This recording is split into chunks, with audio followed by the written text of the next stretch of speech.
अगर आप डायबिटिक हैं, अगर आप ब्लड प्रेशर के पेशेंट हैं, तो प्लीज़ उसी दिन जानना है कि मेरी किडनी का स्टेटस क्या है। हमें साल, 2 महीने, 6 महीने इंतज़ार नहीं करना। उसी दिन आपने अपने डॉक्टर को कहना है, जो भी आपके फिजिशियन है जो ट्रीट करें, कि डॉक्टर साहब मेरी किडनी का टेस्ट कराइए, मुझे आज ही पता चला कि मैं डायबिटिक हूँ, मैं शुगर का पेशेंट हूँ, मुझे पता चला मेरा ब्लड प्रेशर है, मुझे पेशाब ज़्यादा आता है, या मुझे पेशाब में झाग आता है, या मुझे सूजन आने लगी। इन सब के प्रमुख कारणों में किडनी एक प्रमुख कारण है जो हमें करना ही करना है। तो आपके डॉक्टर आपके 2 स्पेशल टेस्ट कराएंगे। एक किडनी फंक्शन टेस्ट जो कि 200 रुपये से 500 रुपये पे लैब बेस्ड हो जाता है, सरकारी में करा लीजिए आप। और एक पेशाब की जांच, सिंपल रूटीन, जिसमें पेशाब में प्रोटीन, पेशाब में आरबीसी, पेशाब में डब्ल्यूबीसी पता चलते हैं कि क्या आपकी किडनी में कुछ लक्षण है। अगर ये सब स्वस्थ है तो समय समय पे फिर इनको रिपीट कराना होता है कि अगर आप डायबिटिक हैं या ब्लड प्रेशर है तो ऐसा नहीं कि एक बार टेस्ट करा लिया तो आप भूल जाएंगे, कम से कम साल में एक बार। और अगर आपकी किडनी में कोई दिक्कत आई तो 3 से 6 महीने पे वो डिपेंड करता है कि आप कौन सी स्टेज ऑफ किडनी पे हैं, आपको डॉक्टर को मिलना ही मिलना है। फिर आपके फिजिशियन डिसाइड करते हैं कि अगर किडनी पे प्रभाव ज़्यादा है, प्रोटीन लीकिंग बहुत ज़्यादा है, क्रिएटिनिन बढ़ा हुआ है, तो डेफिनेटली वो आप रेफर करते हैं एक नेफ्रोलॉजिस्ट को। जैसे कि हम किडनी स्पेशलिस्ट हैं, मैं हूँ, डॉक्टर योगेश है, तो ऐसे ही हमारे रोहतक हर सेंटर में, हर प्रांत में नेफ्रोलॉजिस्ट हैं।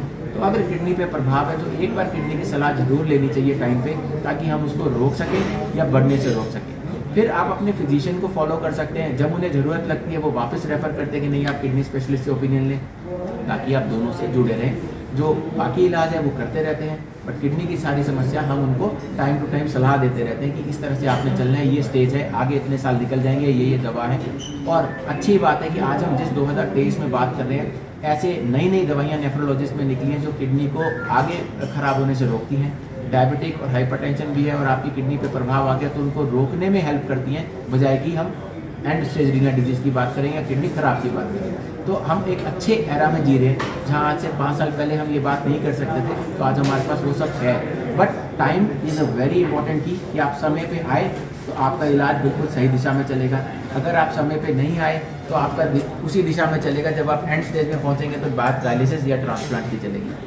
अब जो कि हमने बात करी कि किडनी डिजीज़ जो जब इस तरह से पहुंच जाती है, तो I will ask doctor Yogesh to say कि एक बार जब इस तरह से पहुंच गए कि किडनी पेशेंट बन गए, फिर आगे कैसे विकल्प को चुने, हम उस पर चर्चा करेंगे 2 मिनट के लिए।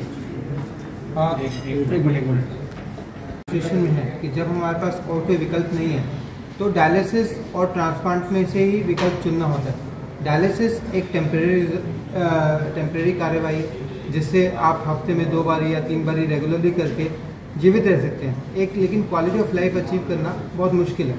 क्वालिटी ऑफ लाइफ और बेटर रिजल्ट्स के लिए transplant is always the best thing. लेकिन जैसे मैं पहले भी बता चुका हूँ कि सही रेसिपिएंट डिसाइड करना और सही डोनर डिसाइड करना सबसे इम्पॉर्टेंट है ट्रांसप्लांट के अच्छे रिजल्ट्स के लिए। ट्रांसप्लांट आज की डेट में ज़रूरी नहीं कि ब्लड ग्रुप कंपैटिबल भी किया जाए, ब्लड ग्रुप इनकम्पैटिबल भी संभव है, स्वैप ट्रांसप्लांट भी संभव है। आज की डेट में बच्चों का ट्रांसप्लांट भी अच्छे रिजल्ट देता है। तो आज की डेट में अगर हम बात करें तो transplant is much better in terms of quality of life, in terms of quantity of life. और डेफिनेटली अगर हम बात करें जो मेंटली और फिजिकली जो पेशेंट को झेलना पड़ता है डायलिसिस में, वो सब चीज़ें ट्रांसप्लांट में नहीं होती और रिजल्ट बहुत अच्छे हैं। हाँ, डेफिनेटली प्रिकॉशंस रहती हैं, एहतियात रखनी पड़ती हैं और सतर्क रहना पड़ता है। उन चीज़ों को नहीं छोड़ सकते। दवाइयाँ रेगुलर नियम पर लेना ज़रूरी है, उन चीज़ों को कहीं पे भी लापरवाही बर्दाश्त नहीं कर सकते। डॉक्टर साहब, क्योंकि एक लोगों के मन में आता है, रेसिपिएंट के मन में भी आता है और डोनर के मन में भी आता है। एक कोई स्वस्थ व्यक्ति जो किडनी देना चाहता है वो यार सोचते हैं मैं क्यों मैं ऑपरेशन के नीचे आऊँ, क्यों ऑपरेशन टेबल पे जाऊँ, मेरे को तो कोई ज़रूरत ही नहीं।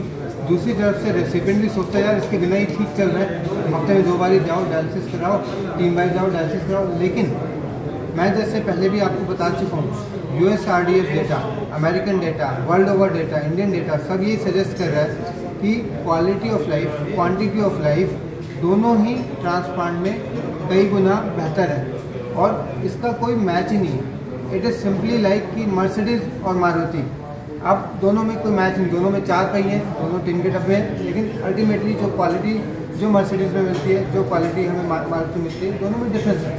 तो वो हमारा हक बनता है। और बेस्ट ट्रीटमेंट अगर बात किया जाए तो ट्रांसप्लांट ही है। खासतौर पे अगर हम बात करें, लोगों के मन में ये रहता है कि डायबिटीज़ की वजह से किडनी ख़राब हुई है और फिर क्या हम दोबारा करेंगे तो किडनी ख़राब तो नहीं होगी, लेकिन उनकी एवरेज किडनी की सर्वाइवल भी उतनी है जो नॉन डायबिटिक पेशेंट में है।